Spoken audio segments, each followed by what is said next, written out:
Les amis, bonjour à tous et bienvenue. Aujourd'hui, on va parler de Ligue des Champions, comme vous le savez. Les matchs allés sont terminés. Les gars, on a vu ce qui s'est passé. Match retour, c'est demain et après-demain. Amada, comment tu vas? Je vais bien, toi, Eloué. Je vais très, très, très bien. Écoute, en tout cas, moi, je suis content pour ces retours de Champions. Chelsea, Man City, Sporting Portugal ou encore Tottenham sont les équipes qui ont 3 buts de retard. Et j'ai une question toute simple pour toi pour commencer. Est-ce que tu penses que parmi ces équipes-là, au moins une va faire une remontada? Moi, j'ai même deux équipes en tête où je me dis ils sont vraiment capables de faire cette remontada et je crois énormément plus de ça. Incroyable, mon gars. En tout cas, moi, je ne pense pas être de ton côté. Parce que là, les gars, les matchs allés, c'était incroyable. C'était incroyable. Et mon gars, on va commencer très rapidement par le FC Barcelone, ton équipe. Ton équipe a fait 5-2, a frappé fort hier face au FC Séville, avait fait un match nul face à Newcastle, à Saint James Park. Toi, comment est-ce que tu vois cette équipe du FC Barcelone aujourd'hui? Confiant, c'est une équipe qui est très confiante malgré quand même une désillusion face à l'Atlético de Madrid, l'élimination. C'est match nul à Newcastle et au bout du compte, tu te dis que voilà, c'est un bon résultat parce qu'on regarde les autres résultats en Ligue des Champions avec des équipes qui ont été maltraitées. Moi, ça me va. J'ai fait 1 à l'aller. Au retour, je sais qu'au Camp Nou, voilà, cette saison, je n'ai pas encore perdu. Je marque en moyenne 3 ou même 4 buts par match. Je suis confiant tout en sachant qu'en face, quand même, Newcastle, bien que c'est une équipe intéressante, c'est pas une équipe efficace. Là, il y a mes joueurs qui reviennent en plus de ça. Tu as vu, Gavi, il est revenu. Ouais. Voilà. Ah, du coup, ça va. Je suis confiant par contre. Oui, sincèrement, ça fait plaisir de revoir Gavi, notamment dans les terrains de football. Moi, j'ai une question pour toi, parce que je vois que ok, tu es confiant, peut-être à juste titre, mais est-ce que tu ne crains pas quand même un peu Newcastle de faire un jeu du type Atlético de Madrid? Parce que là, c'est au Camp Nou, beaucoup plus grand, ça donne des espaces pour l'adversaire. Est-ce que l'efficacité, parce qu'effectivement, on en parle, l'efficacité côté Newcastle, si ça se résout, en fait, ça peut te faire mal, hein? Oui, ça peut me faire mal, mais moi, je pars dans l'aspect où voilà, j'ai une équipe. Quand on est à domicile, on est très efficace. On arrive à s'en sortir, on arrive à dominer, et même, j'ai envie de dire, ultra dominer les rencontres. Et voilà, Mhm. même si Newcastle, quand même, il faut toujours faire attention. Il n'y a pas de petite équipe en huitième de finale de Ligue des Champions. Voilà, toute équipe peut être sortie à part le Bayern Munich. Voilà, il n'y a que le Bayern qui sort du lot actuellement. Mais voilà, moi, je suis confiant. Je me dis que le FC Barcelone a tout pour gagner ce match-là. Que ce soit Lamine Yamal qui est revenu en forme. Voilà, on sait qu'elle avait eu un petit malaise, mais là, il est revenu. Voilà, tu as un Pedri qui va être à 100% normalement. Tu as un Rafinha qui marque un triplé juste avant ce match-là. Voilà, il y a tout il y a tous les ingrédients pour faire une très, très belle prestation et se relancer dans la saison. Parce qu'il y a une Ligue des Champions au bout. Voilà, pourquoi pas aller faire quelque chose. Il y a aussi le championnat parce que ce n'est pas encore joué avec le Real Madrid. Ouais, ouais, tu parlais tout à l'heure de Rafinha. Effectivement, le gars, on le critiquait un peu parce qu'il ne marquait pas assez.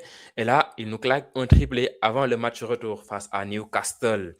Moi, j'ai envie de dire aussi, un autre mec va revenir cette fois-ci, je pense, sera titulaire, c'est Mr. Gordon.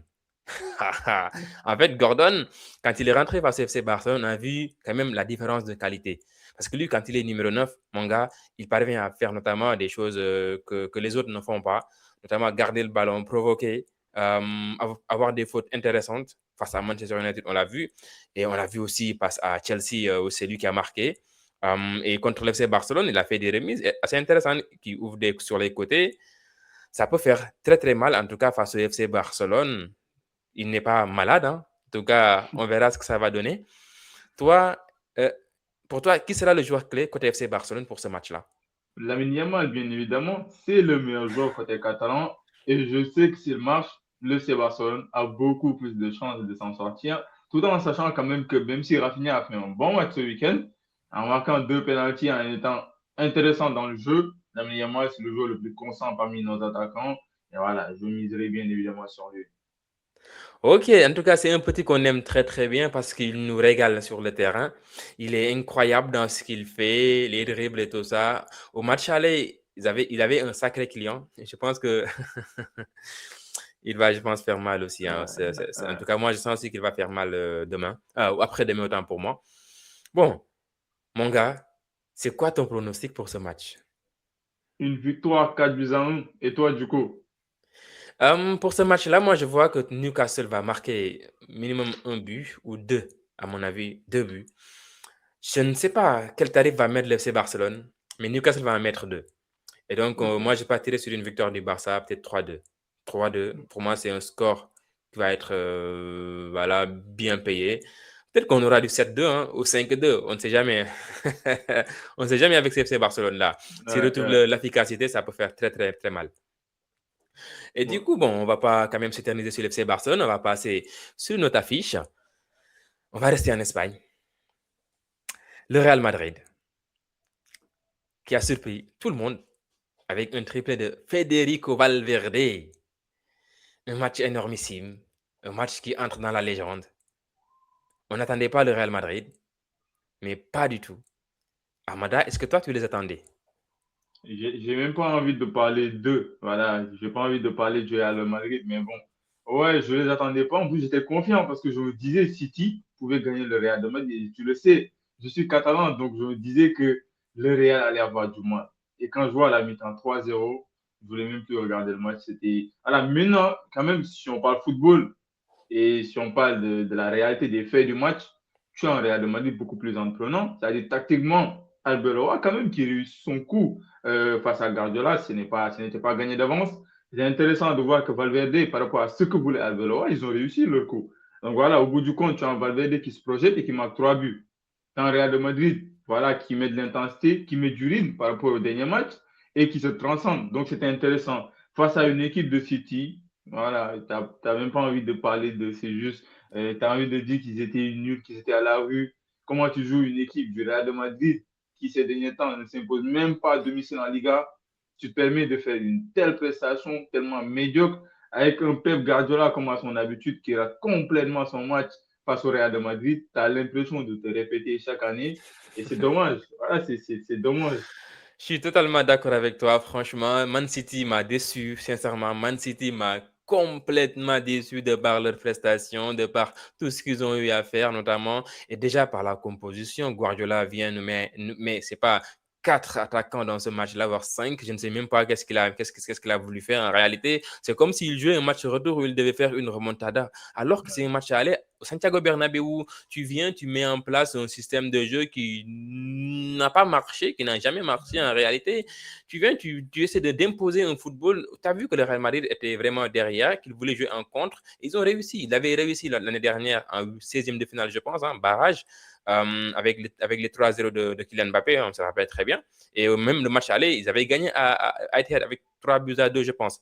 Donc, moi, je ne vois pas du tout Guardiola faire je sais pas, un miracle. Je ne vois pas du tout les hommes, les citizens faire notamment un miracle, hein, sincèrement, même si voilà, peut-être ils essaient de dire que c'est possible, mais je ne vois pas du tout. Il faut savoir que le Real Madrid, selon les statistiques, en 35 occasions, hein, sincèrement, quand le Real Madrid mène au match aller plus de 3 buts d'écart, tu ne reviens pas. Tu ne reviens pas. Ah Écoute, le oui. Real Madrid, c'est pas l'FC Barcelone. Voilà. Ok, ok, il n'y a pas de souci. Moi, au moins, je suis qualifié en Ligue des Champions. Je ne suis pas Manchester United, mais bon, c'est pas grave. Écoute, on est en train de partir sur des délires là. Pourquoi tu ramènes Man United? De toute façon, ne vous inquiétez pas. L'année prochaine, vous allez me voir en Ligue des Champions et je vais faire mal. Les Anglais nous ont très mal représentés. Et Ouais. l'année prochaine, je vais corriger cela. Bon, je vous promets en plus. Voilà. Maintenant, mon gars, est-ce que toi, tu as un pronostic pour ce match? Donc, un pronostic avec un City qui n'est même pas parvenu à gagner face à West Ham. Et en plus de ça, j'ai regardé le match, c'est très médiocre. Moi, ce Real-là en confiance, et on le sait, le Real, quand ils sont en confiance, c'est très compliqué. Et je verrai quand même une victoire de City 3 buts à 1 ou 3 buts à 2, même, je vais dire, avec un but d'écart. D'accord, d'accord. Ok, bah écoute, bon, toi, ouais, ça marche. Moi, bon, je ne sais pas si Mbappé va jouer. Apparemment, il est revenu. Ouais. Et Bellingham aussi, en tout cas, je l'ai aperçu quelque part aussi.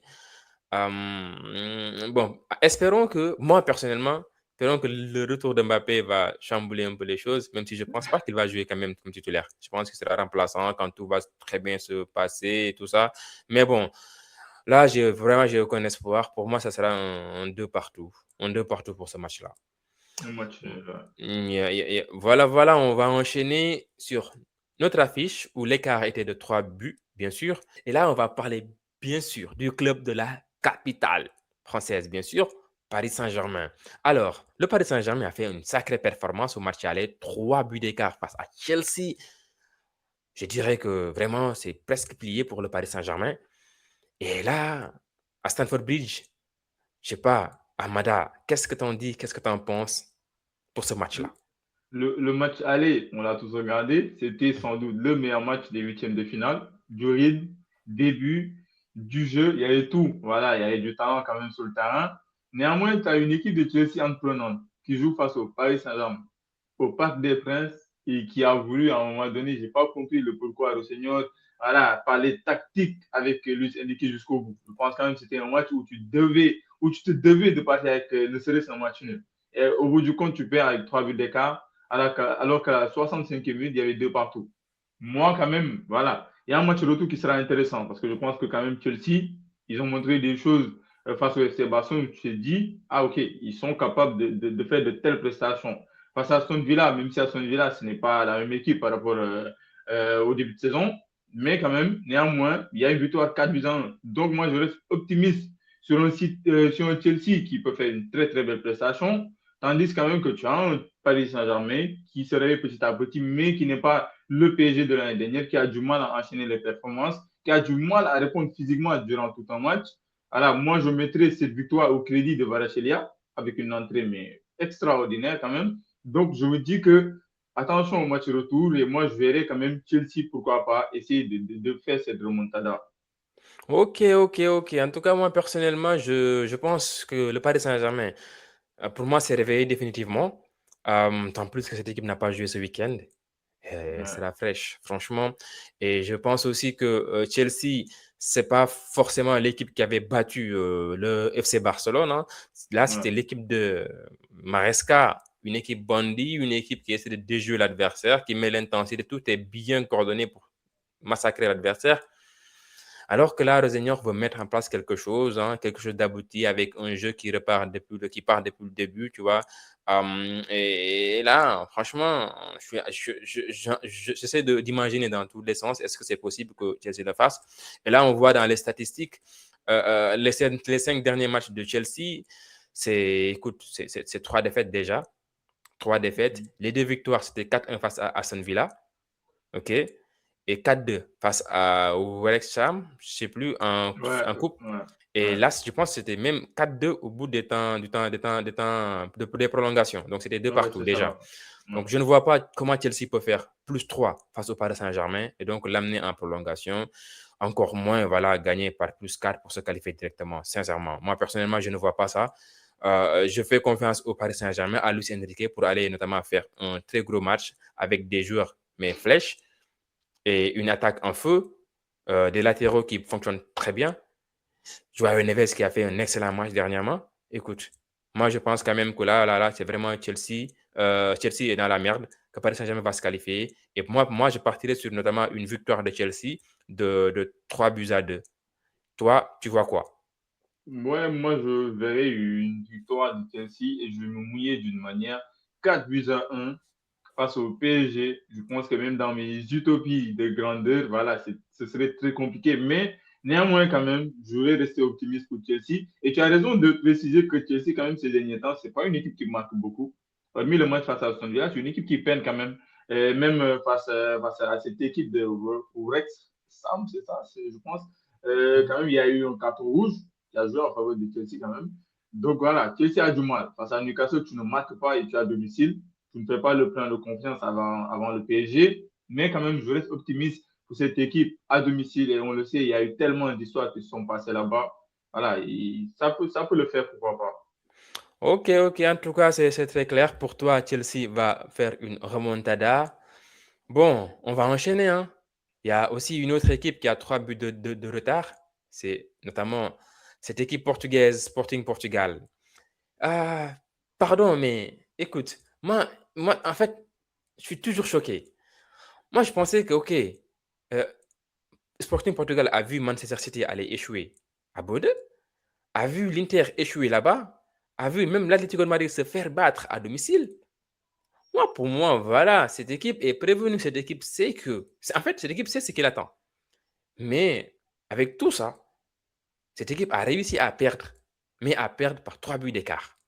Non. Amanda, comment tu vois ce match-là? Bodo Glimt, ils sont très forts. Et oui, c'est très fort quand même. Voilà, je sais pas. C'est comme tu le dis, tout le monde se disait, bon, tout le monde est prévenu. Voilà, c'est une belle équipe. Ça joue au football. En plus de ça, ils font match nul face à Dortmund. Ils font match nul face à Tottenham. C'est-à-dire, ils ne perdent pas contre les grandes équipes de cette Ligue des Champions. Donc voilà, tu as une équipe quand même qui impose son jeu. C'est ça qui est intéressant. C'est-à-dire, ils ne subissent pas face aux grandes équipes. Ils imposent le jeu. Ils essaient de temps à autre les attaques placées, de temps à autre aussi des contre-attaques. Et à chaque fois, tu as l'impression que c'est une équipe très, très efficace, avec notamment Rogue qui est passé par l'AS Milan. Donc voilà, c'est intéressant. Et je me dis quand même, le Sporting, tu bats le PSG, ils font une très, très belle campagne quand même. On se disait que le Sporting pouvait vraiment sortir cette équipe de Bodo Glimt. Au final, 3-0. Maintenant, le match retour, moi, je me dis au Portugal, tout peut se passer. Et je suis trop optimiste pour cette équipe de Sporting. Je me dis, Bodo Glimt, ça compare cette équipe avec l'Ajax de 2019. C'est très, très fort, mais moi, j'ai envie de croire à une remontada, juste pour une très belle soirée. Donc, je crois à une remontada du Sporting 4 buts à 1 dans le temps réglementaire. Juste dans le Écoute, temps réglementaire. ok, ça marche. Moi, j'entends bien ce que tu dis. Écoute, si on regarde notamment les 5 derniers matchs de Sporting, alors, Sporting n'a pas joué ce week-end-là. Donc, c'est bien reposé, donc est bien préparé pour le match face à Bodø. Maintenant, j'ai envie de dire, ils ont perdu 3-0 à Bodø. Ils ont fait un match nul notamment face à Braga, 1-0 face à Porto. Et puis, les autres matchs, c'est 3-0 qu'ils ont Ouais. gagné. Donc, voilà, ils sont capables de marquer 3 buts, c'est possible. Mais moi, je ne vois pas. Je ne vois pas cela. Parce que Bodø a déjà expérimenté cette situation-là. A battu l'Inter, donc au match retour, c'était à San Siro. Ouais. Mon gars, ils ont réussi notamment à mettre en place un bus et à jouer en contre. Ils savent très bien jouer au football. Toi-même, tu le sais. Ils ont battu l'Inter. Et là, Bodø n'a besoin que d'un but pour notamment entériner l'espoir Ouais. portugaise. Voilà. Ouais. Pour moi, Bodø, cette fois-ci, ne va pas gagner, comme notamment à l'instar du match face à l'Inter. Mais je pense quand même Sporting va mettre le 2-1, je pense. Victoire de Sporting, 2 buts à 1. Ok. Donc, toi, tu ne vois pas de remontada du coup. Écoute, remontada, on y revient, on y viendra, on avance petit à petit. Franchement, là, il nous reste combien de matchs de... Ouais, il nous reste que le match Tottenham, là. Donc, Et effectivement, je te Liverpool réponds. aussi. Ouais. Effectivement, je te réponds. Parmi les équipes qui ont 3 buts de retard, pour moi, il n'y aura pas de remontada. C'est là, il reste Tottenham. Tottenham, bon, a réussi à gratter un point face à Liverpool, qui est malade aussi. Ouais. Tottenham, 16e ou 17e de la PL. Tottenham, qui ne gagne pas. Tottenham, qui s'est sabordé au match aller face à l'Atlético de Madrid. J'ai envie de dire, voilà, laisse tomber. Tottenham, c'est pas possible. Ils ne peuvent pas gagner. Beaucoup trop de blessures. Et l'Atlético de Madrid est vraiment frais. Diego Simeone repose énormément ses joueurs. Je suis désolé, mais je sais pas toi ce que tu vois. Mais moi, Moi, je n'ai aucun espoir. Moi, quand même, je vais juste déjà parler de Tottenham. Quand même, on espère tous que Tottenham va pouvoir se maintenir à la fin parce que quand même, c'est une belle équipe avec de très bons joueurs, avec énormément de blessés, notamment voilà, leur maestro qui n'est pas du tout là depuis pas mal de temps, qui est Madison. Donc voilà, j'espère juste que Tottenham va revenir, mais quand même, voilà, c'est un match où tu 3 buts sur des erreurs individuelles, 2 du gardien, 1 du défenseur. Je pense que Mhm. c'est un match perdu d'avance. Moi, si j'étais le coach, je n'allais même pas essayer de mettre mon équipe type. Je vais essayer de jouer la Premier League qui est le plus important. Et là, quand même, Tottenham n'est pas encore maintenu. Et c'est très compliqué parce que tu as des équipes qui sont en train de se réveiller, notamment West Ham derrière. Donc voilà, moi, je verrais même une victoire comment ça s'appelle, de l'Atlético de Madrid à Tottenham. Comme ça, tout est carré, tout est tranquille. Voilà. Ah là là. Tout à l'heure, quand tu parlais des joueurs, je pensais que tu allais dire pas Matar Sarr. Parce que vous, les Sénégalais, là, vous aimez trop mettre en valeur vos Ouais, joueurs. Eh bien, j'ai ouais, dit pas comme ça, comme matin. si j'étais pas un Sénégalais non plus. En Bref. plus, il a fait une très belle prestation contre Ouais. ouais, ce week-end-là contre Liverpool. Ouais, ouais, actuellement, c'est l'un des meilleurs joueurs de Tottenham, hein, Ouais. franchement, surtout au milieu de terrain. Bon, moi, personnellement, je vois une victoire de Tottenham quand même, hein. Franchement, avec notamment l'énergie que va mettre Tottenham, C'est une équipe de PL. Randall Colomwani, je crois en ce mec-là. Dans cette situation-là, il va marquer, ça c'est sûr. Moi, je pars sur notamment au moins un but de Colomwani. Moi, je pars sur une victoire de 2 buts à 1 pour Tottenham. En plus de ça, tu as Richarlison cette saison quand même. On ne parle pas assez de lui, mais il marque, il est décisif. Alors, il fait la même saison de sa carrière, même si Tottenham ne marche pas bien. Donc, c'est intéressant quand même. Ouais, ça peut le faire. Pourquoi pas essayer d'envoyer le match? On sait que tout est possible avec les cartons rouges, des pénaltys. Tout peut se passer dans un match de football. Effectivement, effectivement. Et donc, tout à l'heure, tu as parlé de Liverpool. Liverpool qui a fait un match nul face à Tottenham, qui a également perdu face à Galatasaray pour la deuxième fois cette saison. Moi, en début de saison, quand ils avaient fait le recrutement de Wirtz et tout ça, j'avais dit, écoute, moi, je ne comprends pas comment tu peux, avec notamment ce que Liverpool a l'habitude de nous montrer, l'énergie qu'ils ont l'habitude de mettre, en fait, Ouais, ce rouleau compresseur de Liverpool, pour moi, tu avais les joueurs parfaits. ouais, Les Sud-Américains, ils ont vraiment la hargne, la rage de vaincre, d'aller presser, de faire tout ce qu'il faut. Donc, tu perds Luis Diaz et tu perds notamment Diogo Jota. Tu perds David Nunez, même si voilà, on l'avait jamais catalogué comme étant un joueur de classe mondiale. Mais c'est des ouais. joueurs qui se donnent, qui ont énormément d'énergie tu vois, à offrir. Tu remplaces ça par effectivement des joueurs qui ne sont pas notamment dans ce sens-là, qui sont notamment ce sont des joueurs de qualité, hein, franchement individuels, des joueurs charismatiques, tu vois, des joueurs élégants, Hugo Ekitike, Florian Wirtz. Alors, Hugo Ekitike fait sa saison, hein, franchement. Florian Wirtz, on dirait que, en tout cas, il s'est réveillé très, très tardivement. Liverpool ne va Ouais. pas du tout bien. Liverpool ne va pas bien. Mohamed Salah est complètement perdu. À l'Ouest, ouais. Ahmada, Liverpool, pour toi, ils vont gagner? Liverpool, cette saison, comme tu l'as dit, c'est compliqué. Et je pense quand même, j'avais écouté une interview où on parlait quand même du décès de Diogo Jota, que ça avait énormément impacté le vestiaire, notamment les cadres.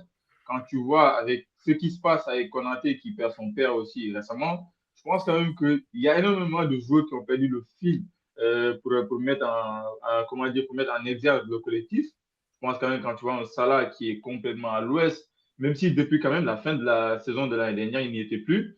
Donc voilà, tu as une équipe de Liverpool, comme tu l'as dit, on ne comprend pas le recrutement, tout en sachant que tu as un Jurgen Klopp qui a fait un boulot colossal quand même. Voilà, et tu te dis d'un coup, ça dépense plus de 500 millions d'euros avec des joueurs qui ne sont pas encore confirmés, il faut le dire. Fluide, c'est 2 saisons intéressantes. Et Hugo Ekiteke, c'est intéressant, mais ce n'est pas des joueurs confirmés. Frimpong aussi, pareil, etc., etc. Donc, je partirai sur un investissement à long terme. Mais ce qu'on a vu cette saison nous fait dire que Liverpool est capable de se faire éliminer par Galatasaray à domicile. Galatasaray, c'est de très bons joueurs. C'est une équipe, et comme tu l'as dit par rapport à Liverpool, avec énormément de haine quand même. Ils vont se bagarrer jusqu'au bout. Et voilà, attention à Galatasaray. Moi, je verrai un match nul, un but partout. Ok. Toi, t'as pas regardé Juve Galatasaray. En fait, ce qu'on dit de Galatasaray, c'est une équipe, en tout cas très très bonne à domicile, mais à Ouais, l'extérieur, c'est catastrophique. c'est catastrophique. Face à la Juve, en tout cas, franchement, on est passé à très peu du Ah, 4-0. ouais, ouais, Très c'est très très peu. incroyable. C'est Ouais, incroyable. et ça serait une catastrophe naturelle que Liverpool se En fasse plus, éliminer par Galatasaray. en, en plus de ça, la Juve, ils étaient à 10. C'est ça qui est le plus fou dans le match. En plus. Plus Donc, de ça. Moi, j'ai envie de voir ce qu'ils peuvent montrer encore cette fois-ci à Anfield, hein. Franchement, Liverpool, je suis désolé, mais Liverpool, si vous perdez, si vous faites un match nul, si vous faites éliminer, catastrophique. Ça va être une dinguerie. Waouh. Non, l'APL ne vaudrait absolument plus rien. Plus rien. Et moi, j'aime l'APL, j'aime défendre l'APL, hein, franchement. Et à voir ce qu'ils vont donner. Moi, je partirai par contre sur une victoire de Liverpool, hein, sincèrement. Une victoire de 2 buts à 0 pour Liverpool. À domicile. Ouais, ouais, tu as raison. On va voir ce que ça va donner parce que quand même, imagine Liverpool se faire éliminer. Man City, Tottenham. En plus de ça, on disait, ouais, toutes les équipes de PL dans les 8 premiers. Ça serait une dinguerie, oui. Non, ça serait une dinguerie, franchement. On va enchaîner sur une autre équipe de PL, Arsenal. FC Corner, c'est pas FC Arsenal. Corner. Ouais, Et ils ont raison. Quand tu vas à la quête d'un titre, tous les moyens sont bons pour gagner ce titre-là. Ça fait ouais, plus de 22 ans. Ça fait 22 ans que tu n'as pas remporté de titre. Donc, si c'est les corners qui peuvent te permettre de gagner le titre, mais vas-y, exploite-les. Et ils le font Et- très bien. Ils le font très bien. Je ne suis pas adepte de leur jeu, normalement. Moi, en tant que supporter de Manchester United, ils m'ont gagné chez moi avec notamment corner. Au match de retour, ils ont voulu me faire jouer des corners et tout ça, mais je les ai tapés. Je les ai tapés facile, simple. Ils n'avaient pas produit grand-chose. Bref, là, j'ai fait en digression. Bref, on revient à Ligue des Champions. Donc, Arsenal, écoute, qui nous a surpris aussi, hein, franchement, qui a fait un partout au Bayern Arena. Toi, comment tu vois ce match-là, Mr. Ahmada?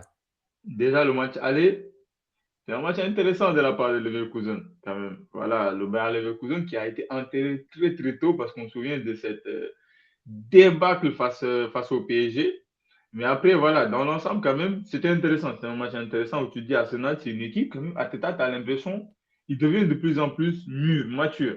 C'est-à-dire, il y va, il sait que c'est compliqué. À l'extérieur, il faut juste obtenir un match nul ou perdre 9 buts d'écart. Voilà, il fait le job. Maintenant, tu vas jouer à domicile. Même si, quand même, je ne sais pas toi comment tu trouves Arsenal, depuis quelques semaines ou même voire 2, 3 mois, c'est une équipe qui régresse énormément, que ce soit dans le jeu, que ce soit aussi dans l'efficacité, parce que de base, c'est une équipe très efficace. Maintenant, voilà, moi, quand même, à domicile, je verrai une victoire d'Arsenal, même si attention à Leverkusen, je verrai une équipe d'Arsenal s'imposer 2 buts à 1 et voilà, gérer la qualification tranquillement. Ouais, je suis d'accord, je suis d'accord. Ouais, cette équipe, elle a un peu régressé, effectivement. En Europe, c'est juste le match face à Leverkusen. Mais sinon, en Europe, voilà, quand tu te rencontres des équipes qui jouent, normalement, ils peuvent quand même faire de très, très, très belles choses. On l'a vu face à l'Atlético de Madrid, 4 buts à 0, alors que voilà, on ne sait pas d'où viennent ces 4 buts. Face à l'Inter, 3 buts à 1. Ça peut être fort Arsenal quand même, hein, franchement. Face Et au je pense que Bayern, s'il corrige, ouais, voilà, contre le Bayern aussi, s'il corrige notamment l'aspect un peu offensif parce que ça produit très très peu. De toute façon, c'est comme ça Arsenal. Franchement, ça ne cherche pas à se mettre en danger. Ça cherche plutôt à jouer sécure. Et ça leur réussit jusque-là. Donc, ils vont continuer comme ça, marquer sur des corners, sur des contres, etc., etc., et gagner leur match. Moi, j'ai pas tiré sur une victoire d'Arsenal de 3 buts à 0. en plus de ça, comme tu l'as dit, moi, ce que j'aime chez cette équipe d'Arsenal, c'est quand ils sont à domicile, si on roule le compresseur, tu n'as pas une seconde pour respirer, ça va mettre 20 à 30 tirs dans le match. C'est intéressant. Maintenant, on va voir ce que ça a donné. En tout cas, en plus de ça, je vais rajouter quelque chose. Arsenal, cette saison, à part en Premier League, ils ont perdu aucun match. Que ce soit en Coupe, en Ligue des Champions, ils gagnent tous leurs matchs. Ils ne rigolent même pas. Donc, quand Voilà. même, cet aspect à prendre en compte.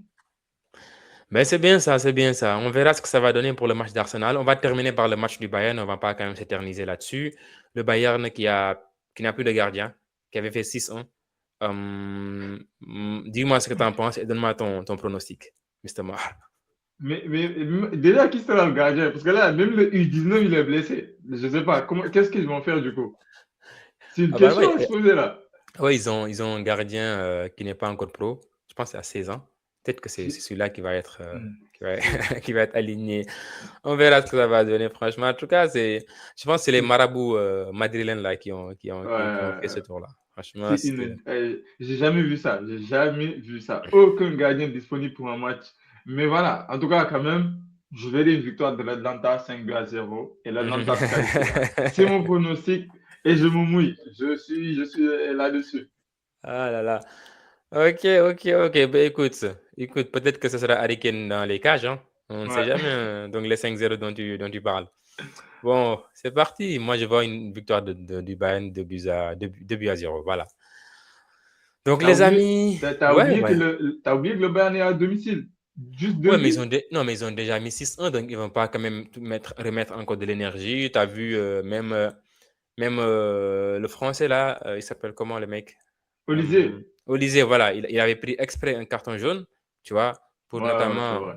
tu Hmm. vois, donc je pense qu'ils ne vont pas mettre de l'énergie, je pense qu'ils vont mettre des remplaçants et tout ça pour juste, voilà, Essayer de gérer, ouais. pour se qualifier, à mon avis, hein, c'est ce que je pense. Maintenant, peut-être que voilà, c'est comme c'est des Allemands, on ne sait jamais. On ne sait jamais. Surtout. Ouais. Donc voilà, en tout cas, mon gars, on a, je pense, faire le tour. On va voir ce que ça va donner pour demain et après-demain. Les amis, j'espère que vous avez aimé la vidéo.